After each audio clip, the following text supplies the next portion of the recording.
紮鐵職工會話同資方商討之後，同意聽日晏晝5點到勞工處重開談判。而紮鐵商會今晚亦都會召開記者會回應工潮問題。而喺今朝早，有罷工工人同判頭推撞，一個工人被捕，獲准以500蚊保釋。林子豪報導。工會朝早到將軍澳一個地盤，呼籲工人罷工。佢話有人向職工盟領取300蚊嘅援助金之後，即時復工，惹罷工工人不滿。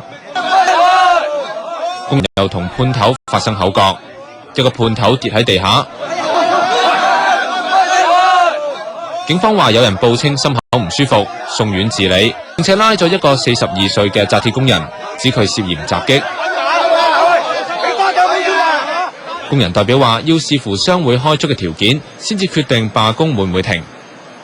紮鐵職工會將會喺禮拜5晏晝喺勞工處同資方重開談判。